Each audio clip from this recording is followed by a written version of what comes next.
Hey folks, welcome to the video field trip. We're going to be looking at the physical landscape on this trip, but I think you know by now, geographers look at a little bit of everything, the social, cultural, as well as the physical. We're fairly integrative. We got to combine things and look at the big picture. We also don't like just static landscapes. That's okay, but we like to look at change in process. So keep the word process in mind here, because we will look at what was, what is, and what will be, past, present, and future. And that's kind of what geographers do. We look at a little bit of everything.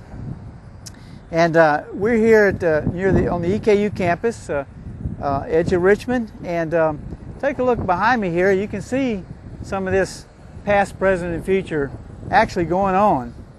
In fact, if you can look, there's a road right there. That's Lancaster Drive. It's one of the first roads into Richmond, well over 100 years ago. And I think you can probably easily imagine, maybe you've seen pictures of EKU when it first started about 100 years ago or so. And just horse and buggies, pretty low level of traffic, now has a lot of traffic. Look on the other side there. You can see shops, maybe even a few apartments. And if you look back there, there's all kinds of urbanization. Now the thing about urbanization is it changes the natural landscape. It changes ecosystems, habitats, and we always have to ask the question, is that good? Well, it's certainly necessary in some regards. People have to live somewhere, as we saw, and the growth of cities is a fact. And when that happens, it eats up some of the pre-existing land. And some of that land was natural. Some of it was cultural. Let's look here in the foreground. You see some weeds. Some of the natural landscape is reappearing. You can see a little bit of farmland back there. And the farmland this close to the city is a losing proposition any longer. Cities do tend to eat up prime farmland as well. And in fact, if you can look back over my shoulder over here, there's a couple old houses, these old white houses.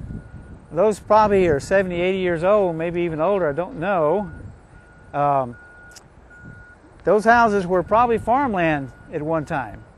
And there probably are there were other houses around.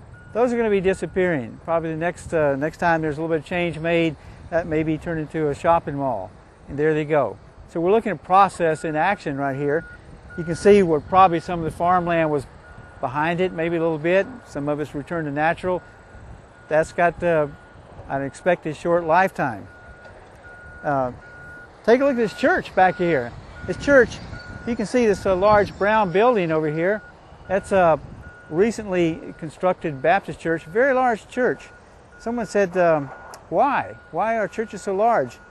And on the cultural landscape, because religion is so important in our society, we give dominance to buildings. And there's some other large buildings in the foreground. Okay, let's look at some dynamics in action here, some more construction. You probably can even hear it right over here.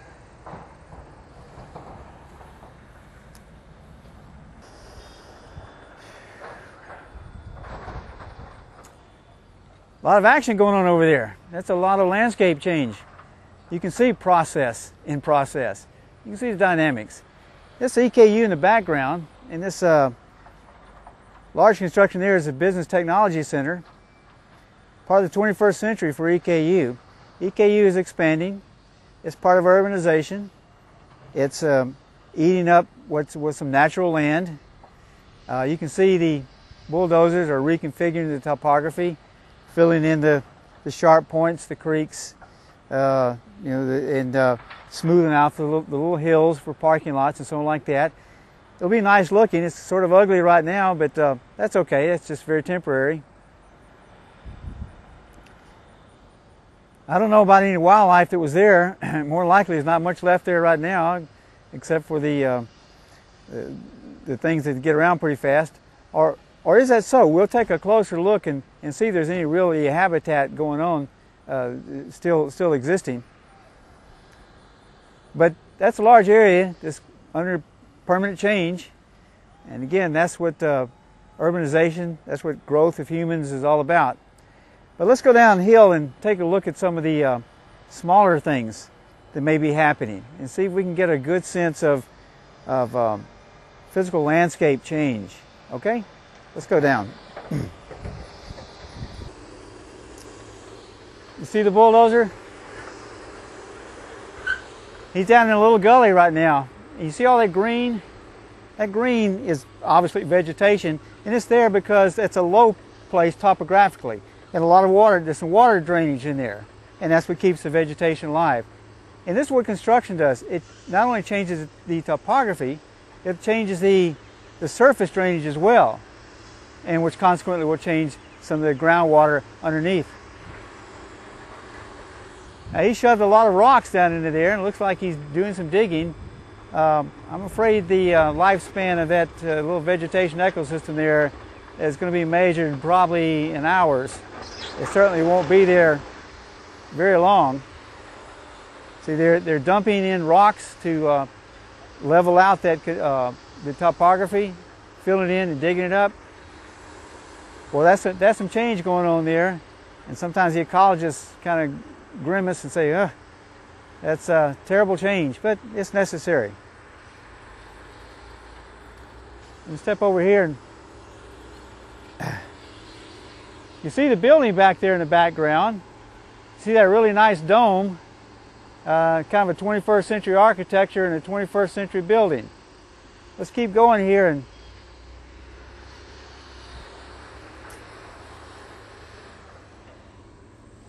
here's some more 21st century landscape. This is cultural landscape. Here we have this, again, 21st century, not to overuse the term, but it's certainly where we're going. High-tech technology center, satellite dishes back here in the background. We're in a very rapidly evolving world, and it's showing its effects on the landscape, on the physical and the cultural stuff. Okay, on to the next stop.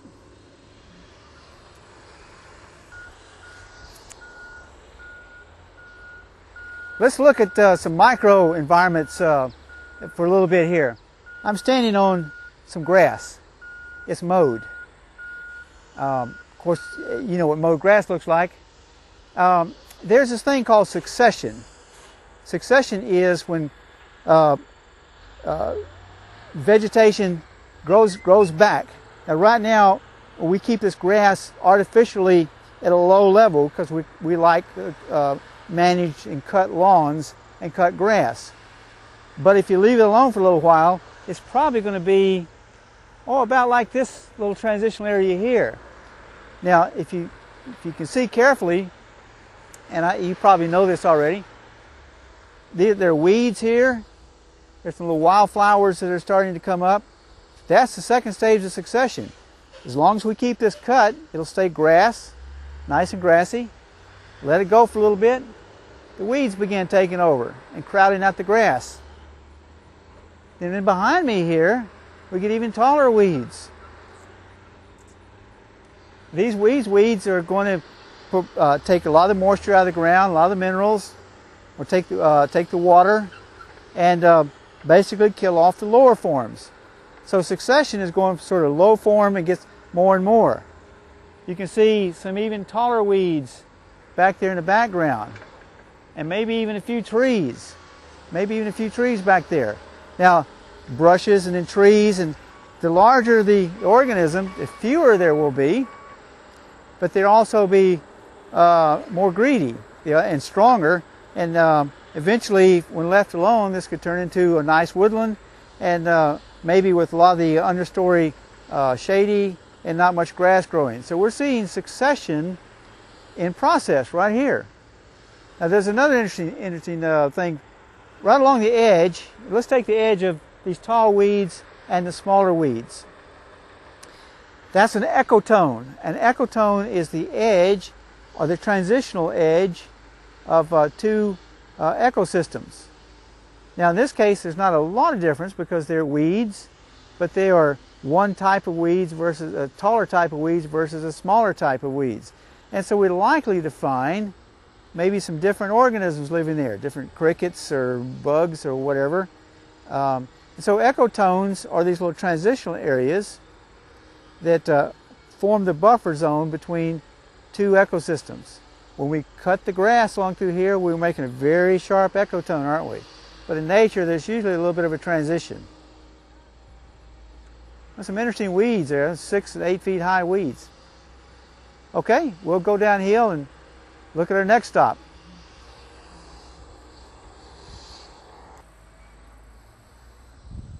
You guys getting ready to fill in some more back there? This is an interesting little plot. We're down here into the construction zone right now, just on the edge of it. And what we see is that little stream, the bottom edge of that little stream, and you can see a lot of the vegetation. There he goes, filling in some more.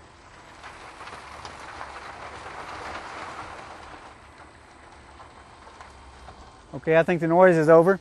Now, there's still a number of ecosystems that are going on here. This is not completely desolated land that it looks like from a distance. First of all, of course, all this green is happening here. As we said, that's going to disappear. And it looks at the rate they're going, that's going to be pretty fast. You can also see some sprigs and little bunches of grass trying to grow up through here. It's struggling to recover the landscape. That's a losing battle. But if the construction stopped and this were left alone, it'd be ugly for a little while, but the grass would start growing up, and eventually over a period of a couple of years it turned back into a field, which allowed to go would probably continue its succession process, and it might turn into some woods again. That would be in the future. You can see erosion that's going on all throughout here. Of course, with less vegetation, water is much more effective for eroding the surface of the land. So everywhere we go, we'll see all kinds of places where there's some erosion. Of course, that's natural erosion. We also have cultural or people erosion. They're doing some erosion and sedimentation up there. But just where I'm standing there are tracks here. So we're getting lots of erosion and filling in. Now, you can see the little green slimy area along the water here. That's a separate little ecosystem. It's doing okay right now for what it is, but again, as the changes occur upstream, that's going to change and it's probably going to die off. But there are probably still lots of little critters, maybe microscopic, in this water. But it's an ecosystem still, and biologists really like studying this stuff. So here we see succession underway, trying to recover. Erosion is underway, trying to beat it back down. And so nature is always in this struggle, this conflict of something will stick up and it'll try to push it back down, basically. And we see this going on with rocks and dirt as well as plants. So these construction sites are kind of nice places to see little microscopic examples of what goes on in much larger scale around parts of the earth. Okay, this little stream, for what it is, it's not really a stream, it's drainage. We've got some interesting stuff happening downstream. So let's go down there and take a last stop and take a look. Okay, I'm down close to the end, or at least a low point of this little drainage area, this topography. And I think I was maybe a little exaggerating the potential, the damage that's occurring. I thought all the wildlife would be gone. But I'm looking here, you probably can't make it out very well. There's some tracks down here. When we look at them, it sure looks like raccoon tracks to me. So raccoon's a pretty hardy beast.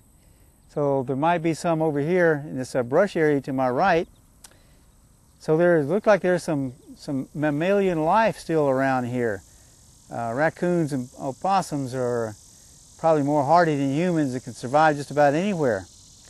I'm watching this water here, watching all little particles of sediments and pieces coming down. So certainly there's a lot of erosion that's occurred upstream, and it's going to be deposited down here where the water stops flowing very fast. The energy level drops, and so all the particles in suspension will tend to drop also. And on the end of this leaf there's a little ladybug, and all kinds of little crawly critters down here, insects of all kinds. So this is still a viable ecosystem, a viable environment. But again, its days are numbered unless there's some architectural design here that I'm unfamiliar with. By this time next year, it'll probably look pretty nice, but right now it certainly is an environment under change, isn't it? We're watching the process occur. I wonder how long these raccoons will stick around, and I wonder where they will go once they're sort of driven out. You can see a lot of the grasses and stuff that, of course, grow where water is. A little bit less back here. There's more erosion that occurs. You can see the clumps of rocks and things that have come downhill. Gravity tends to bring things downhill, of course. So we're watching the physical landscape change very dramatically. All broken rock, a lot of erosion, a lot of deposition here. This mud down in here certainly is deposition. So a lot of aggradation, which is deposition and which is removal, and then deposition and aggregation. We see a lot of plus and minus here. Let's step over here to this vegetation and look at the last viable piece of ecosystem we probably have left here. This is kind of neat. There's a little pond down here. It's not much of a pond, but it's a pond. And as I'm looking, I can see some mud being stirred up. Crayfish, maybe. Probably crayfish or crawfish. So they're still here. They're pretty hardy beast also. I don't see any fish. But look back here. This is kind of neat. Cattails. Cattail environments have their own assemblage of flora and fauna. And it would be interesting to wade off into there. Could be snakes. I'll bet you there's some snakes there.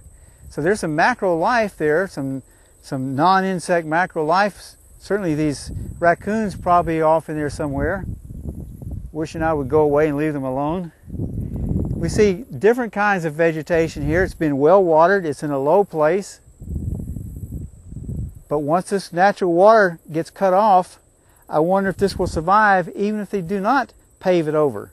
Although they may pave it over, or they may leave it as kind of a reconfigured little wild area. If they do pave it over, they're likely to have some drainage they will put in. It's possible, just possible, that some of this may survive.